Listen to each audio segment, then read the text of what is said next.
Assalamualaikum warahmatullahi wabarakatuh. Selamat datang kembali di channel Keramat Horor. Tong setan adalah atraksi yang menampilkan sebuah silinder kayu berbentuk tabung dan kerucut dan terbuat dari papan kayu. Di bagian dalamnya, para pengemudi sepeda motor atau mobil menyetir di sepanjang tembok vertikal dan mementaskan pertunjukan. Kali ini, saya akan menceritakan dari sisi mistisnya saja. Saya yakin, tidak semua orang yang melakukan atraksi tersebut menggunakan bantuan jin untuk melakukannya. Mungkin karena bakat juga banyak. Lain halnya jika tidak mempunyai bakat, seseorang akan berusaha mencari cara agar dia bisa melakukannya. Seperti mendatangi dukun dan meminta sosok tak kasat mata untuk membantunya. Ini adalah sebuah pengalaman seseorang yang dulunya pernah melakukan atraksi berbahaya, namun dengan bantuan jin. Bagaimana ceritanya? Simak terus videonya sampai selesai. Dan seperti biasa, sebelum mulai ke ceritanya, siapkan kopi, siapkan cemilan, supaya saat mendengarkan lebih santai. Kalau sudah, kita mulai saja ke ceritanya. Sebut saja namanya Aris dan Agung. Mereka merupakan pemuda yang berlatar belakang berbeda, namun mempunyai satu hobi yang sama. Mereka sama-sama masih mempercayai tahayul, dikarenakan mereka berdua besar di kampung yang notabene masih percaya klinik.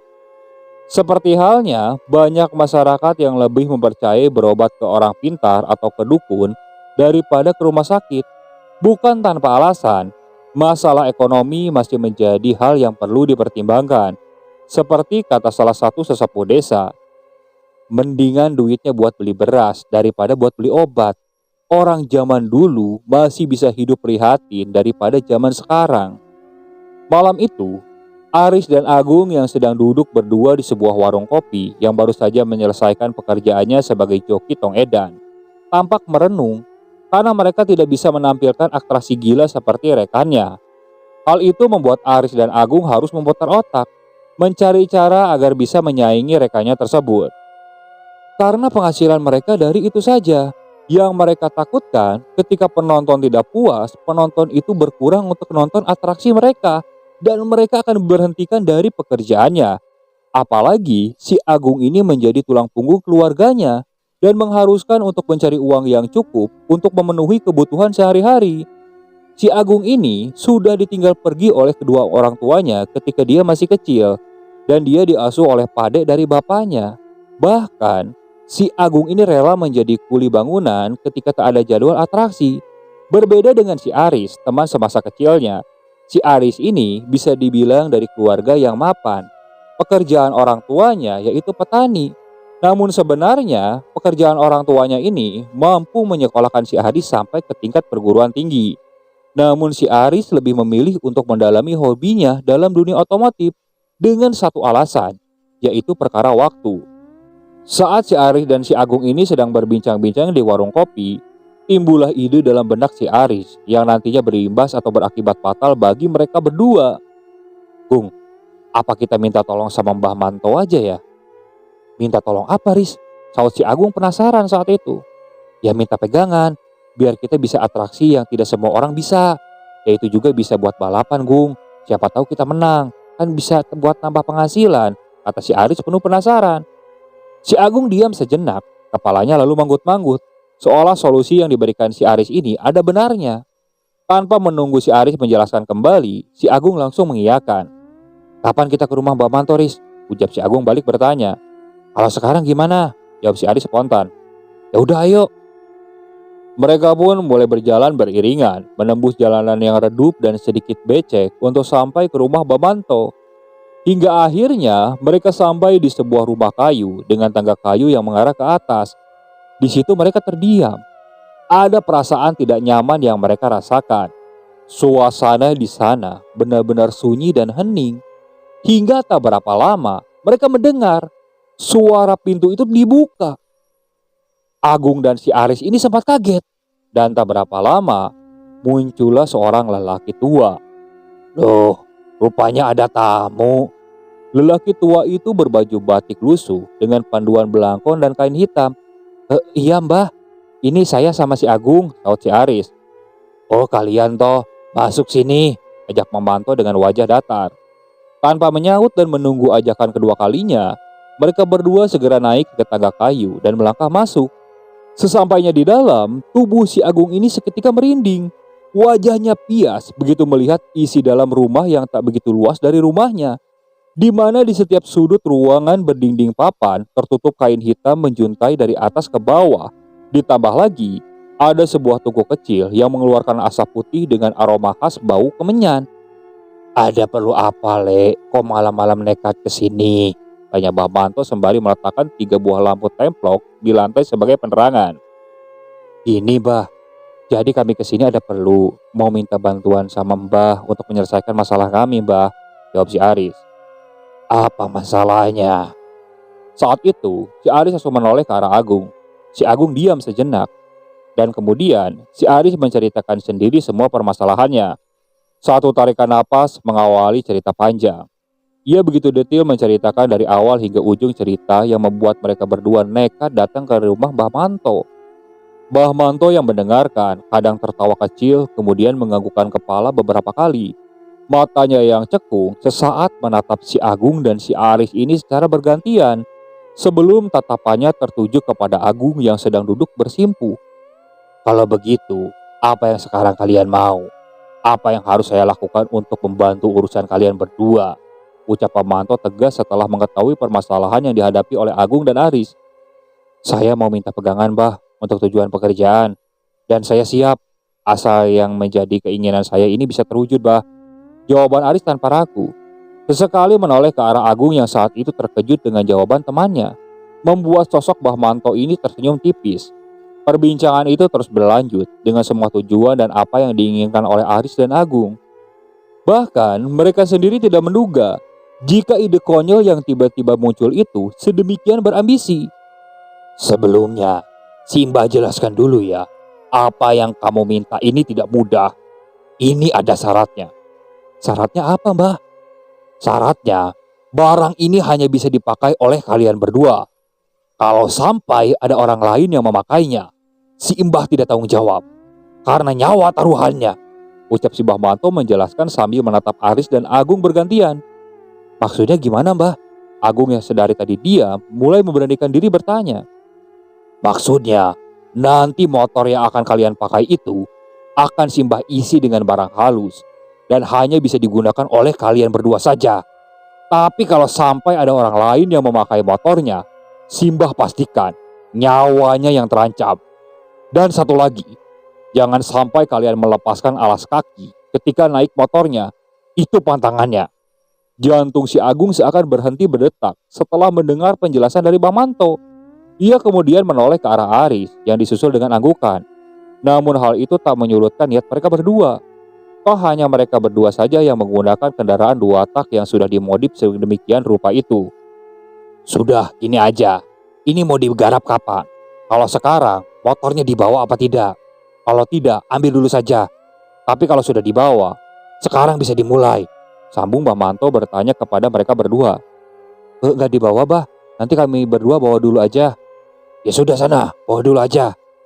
Singkat cerita, Aris dan Agung pun sudah kembali ke rumah Mbah Manto dengan menggunakan sepeda motornya. Setelah semua keinginan telah mendapatkan kesanggupan dari Mbah Manto, Agung dan Aris pun menyanggupi semua persyaratannya.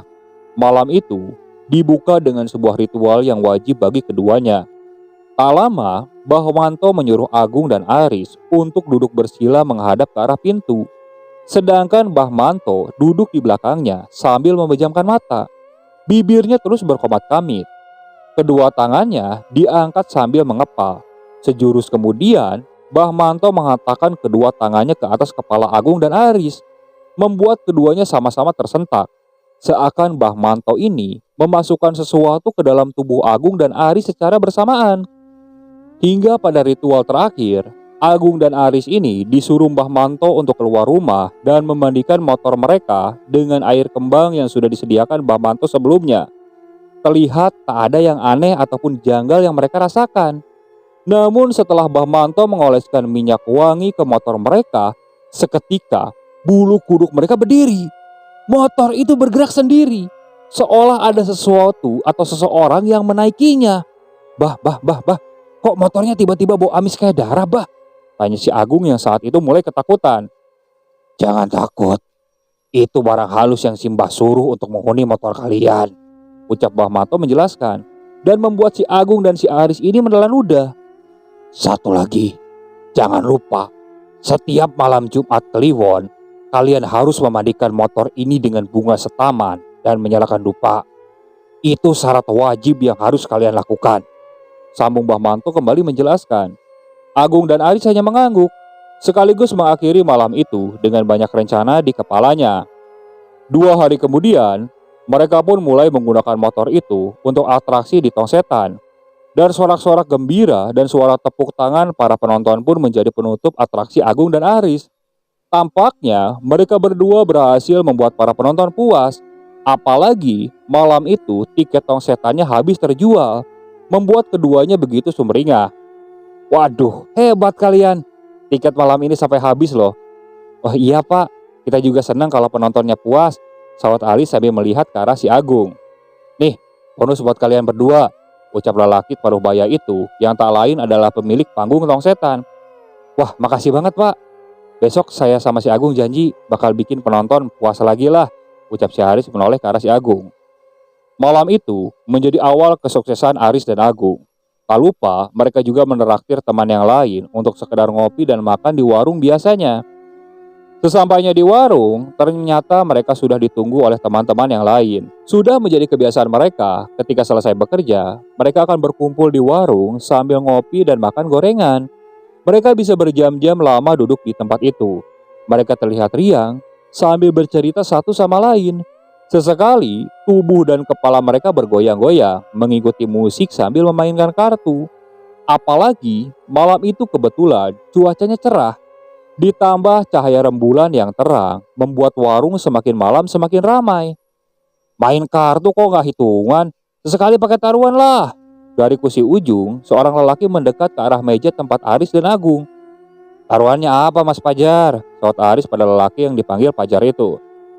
Taruhannya duit lah, masa beras, kan kalian habis dapat bonus. Pajar seperti memancing Aris dan Agung yang tengah asik bermain kartu. Beberapa saat tak ada sahutan dari Aris dan ketiganya, mereka seolah-olah tidak peduli dengan ucapan si Pajar ini. Tapi ketika permainan mereka selesai, sejenak si Aris ini memandang si Pajar. Gini aja mas, bagaimana kalau kita balapan motor? Taruhannya yang kalah menraktir yang nongkrong di sini. Tanya si Aris tiba-tiba tertarik dengan tawaran si Pajar. Aris kemudian memandang si Agung sejenak, seperti ingin tahu reaksinya. Boleh juga tuh, celetuk si Agung menyetujui isyarat si Aris barusan. Entah dari mana, Aris dan Agung ini mempunyai pikiran seperti itu. Namun hal itu akhirnya disetujui oleh Pajar. Mereka pun akhirnya bersalaman. Setelah motor sudah siap, kebetulan kendaraan mereka mereknya sama. Hanya saja yang membedakan adalah motor milik si Aris dan si Agung ini sudah diisi oleh barang halus, berbeda dengan motor Mas Pajar. Tak lama setelah mereka sampai di jalan aspal lurus, geberan motor 2 ini begitu memenuhi seantero jalanan.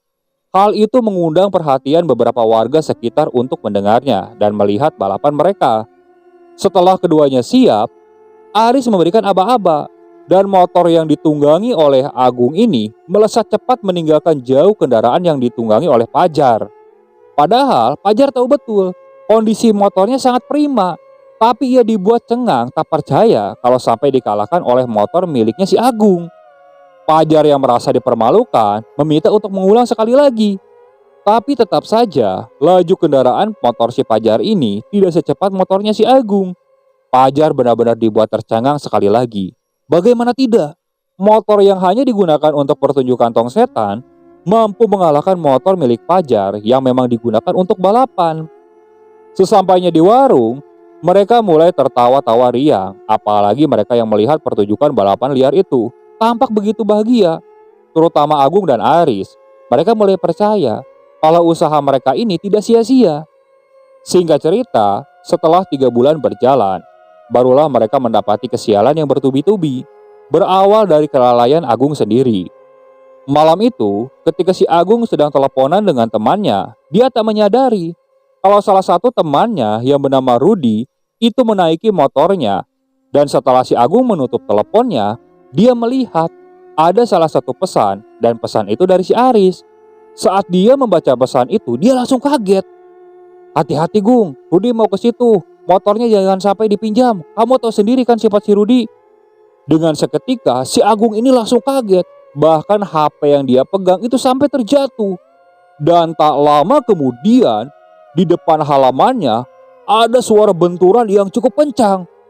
Si Agung langsung keluar dan di luar dia kaget karena motornya ini sudah tidak ada. Dan tak jauh dari rumahnya terdengar suara teriakan dan jeritan. Si Agung memperhatikan tampak warga di sana seperti berkerumun di dekat tiang listrik yang berada di pinggir jalan raya. Sejenak si Agung tertegun menatap ke arah sana. Kemudian dia sadar mungkin ada kecelakaan. Si Agung berlari menghampiri ke arah sana. Saat sampai di sana, si Agung terdiam sejenak menatap sebuah sepeda motor 2 tak yang tak asing tergeletak tanpa kerusakan. Sedangkan pengendaranya tergeletak tak jauh dari motor yang ditungganginya. Sekilas, si Agung mengamati sosok pengemudi yang terjatuh itu. Dari beberapa orang yang mulai mengerumuninya, ada satu sosok yang menjadi perhatiannya. Sosok berambut panjang dengan hiasan manik-manik. Sekilas tak ada yang aneh dari sosok itu. Dia membaur dengan yang lain menatapi tubuh lunglai sang pengendara.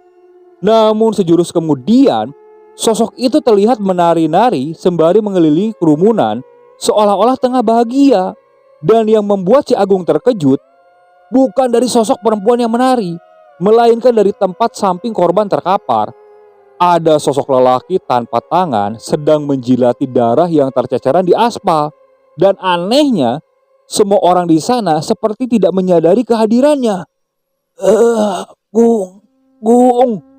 Terdengar suara orang kesakitan. Rasa bingung yang dari tadi awal muncul terkalahkan oleh rasa kaget ketika ada suara yang memanggil namanya. Agung, tolong. Agung hafal betul suara itu. Rudi.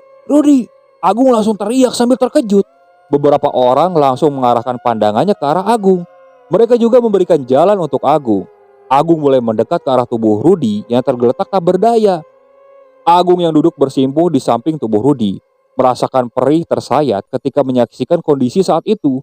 Bahkan sosok yang terus menjilati itu tak Agung hiraukan.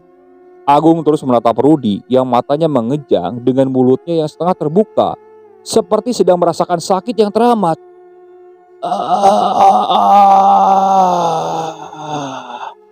Suara erangan Rudi menjadi pertanda berakhirnya hidup Rudi saat itu. Sejenak Agung memalingkan wajah ke samping, rasa tidak kuat melihat pemandangan yang begitu miris tapi menakutkan akan kematian si Rudi ini. Matanya melotot, mulutnya menganga, darah terus keluar dari hidung, mata dan telinganya hingga Rudi menghembuskan napas terakhirnya. Aroma bau amis yang menguap dari genangan darah Rudi tiba-tiba berubah menjadi aroma kembang, membuat si Agung sedikit heran dan mencari sumbernya. Tapi dia urunkan, sebab di belakang beberapa orang berseragam sudah berdiri. "Sampean siapa, Mas?" tanya salah seorang polisi tersebut. "Saya temannya, Pak," jawab si Agung. "Baik kalau begitu, sekarang korban akan kami bawa ke rumah sakit. Untuk sampean sendiri, tolong kabari keluarganya ya." "Baik, Pak." Agung menyanggupi dan kemudian bangkit. Setelah itu, Agung memilih untuk sedikit menjauh, memberikan ruang petugas untuk membawa mayat Rudi. Setelah itu, Agung kembali melihat sosok yang menari-nari itu sambil memegangi rantai yang terikat di leher sosok lelaki dengan lidah yang menjulur. Agung mulai gemetar ketakutan saat sosok menyeramkan itu mulai menatap tajam ke arahnya. Ditambah lagi, dari banyak orang itu sepertinya tak menyadari sosok menyeramkan tersebut kecuali si Agung. Dan tak berapa lama, Agung ini dikagetkan ada satu tepukan di bahunya. Agung langsung menoleh ke belakang dan terlihat di belakangnya sudah ada Bah Manto. Bah Manto menyadari Agung dari rasa ketakutannya. Matanya menatap penuh makna disertai gelengan kepala seperti sebuah isyarat. Belum hilang rasa terkejutnya dengan kehadiran Bah Manto yang tiba-tiba. Bah Manto ini langsung menarik lengan si Agung dari tempat itu. "Le, cepat kamu kasih tahu kabar ke orang tuanya. Dan setelah itu, ambil motormu dan sembunyikan. Jangan tatap sosok itu lama-lama," ucap Bah Manto tegas. "Bah, gimana ini, Bah?" ucap si Agung panik. "Sudah terlanjur. Sekarang kamu tenang dulu, jangan panik. Saud Bahmanto menenangkan. Malam itu, tepatnya di rumah Rudi, suasana yang awalnya sudah sepi berubah ramai setelah mendengar kabar kalau Rudi meninggal. Suara jerit tangis dari ibu Rudi begitu keras memilukan. Agung sendiri termenung di teras rumah Rudi. Ia terdiam seperti sangat terpukul dengan kejadian barusan karena kelalaiannya. Selang beberapa jam kemudian, Aris datang. Arif pun juga begitu shock setelah mendengar cerita dari Agung. Hal itu membuat mereka berdua sedikit ketakutan. Pasalnya, motor mereka baru saja memakan korban nyawa. Dan yang mereka takutkan adalah kalau arwah si Rudi ini gentayangan dan menteror mereka berdua. 1 minggu setelah kematian Rudi, Agung dan Aris pun memantapkan niatnya untuk kembali menggunakan motor keramat miliknya. Namun hal yang tidak diinginkan pun kembali terulang. Lebih tepatnya ketika mereka berdua melakukan atraksi di Tong Setan. Waktu itu, Aris yang menggunakan motor keramat tersebut, sedangkan Agung memilih untuk menaiki motor yang lain. Satu putaran pertama hingga putaran berikutnya tak ada masalah. Namun ketika mereka menunjukkan atraksi gilanya, hal mengejutkan pun terjadi. Aris yang waktu itu berputar kencang sambil beratraksi, tak menyadari jika Agung sedang mengalami trouble pada motornya dan membuat laju kendaraan si Agung ini melambat. Dan kejadian itu begitu cepat. Aris menyenggol setang sepeda motor si Agung ini yang membuat motor si Agung langsung oleng dan terbang keluar area mengenai beberapa penonton. Seketika kekacauan terjadi dan mengakibatkan beberapa penonton terluka. Sedangkan Agung terlempar dan kemudian tertimpa bersama motornya. Hal itu membuat tulang kakinya patah. Sedangkan Aris, dia masih berdiri di atas motor seolah-olah tak terjadi apa-apa. Aris bahkan tak sadar kalau dia menari-nari di motor yang sedang melaju dengan kemiringan yang kemungkinan kalau dipikir secara logis itu tidak mungkin terjadi. Aris mulai tersadar ketika salah satu rekannya melempari sesuatu tepat mengenai kepalanya dan membuat Aris terhenyak kemudian ikut terjatuh bersama motornya. Semenjak kejadian itu, Aris dan si Agung ini takut untuk menggunakan motor keramatnya. Mereka tetap atraksi menggunakan motor biasa di Tong Setan. Namun penontonnya tidak sebanyak saat mereka menggunakan motor keramat tersebut. Si Pajar sempat menawari si Agung si Aris ini supaya ikut balapan liar saja. Beberapa kali pernah mereka mengikuti.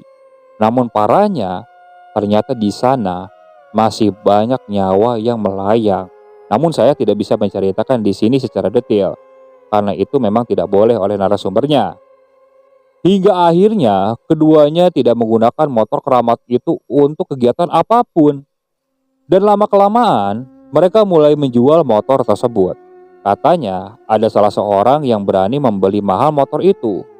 Dan joki yang membeli motor itu digunakan untuk balapan. Namun akhirnya orang yang membeli motor itu harus mengalami kecelakaan ketika balapan dan berakhir tragis. Banyak yang menjadi saksi kalau motor itu bisa melaju tanpa joki di setiap malam tertentu. Hingga kini, motor itu dijadikan hiasan di tempat seseorang yang memang tidak bisa saya sebutkan ceritanya. Oke, sekian untuk cerita kali ini. Saya mohon maaf apabila masih banyak kekurangan dalam pembawaan ceritanya. Kritik dan sarannya silakan kalian bisa cantumkan di kolom komentar. Tak lupa, saya ucapkan banyak terima kasih kepada para penonton yang sudah terus mengikuti cerita dari channel Keramat Horor ini. Semoga kalian selalu diberikan kesehatan, dijauhkan dari musibah, dan dilancarkan rezekinya. Terus ikuti cerita-cerita yang dibawakan oleh channel Keramat Horor ini. Assalamualaikum warahmatullahi wabarakatuh.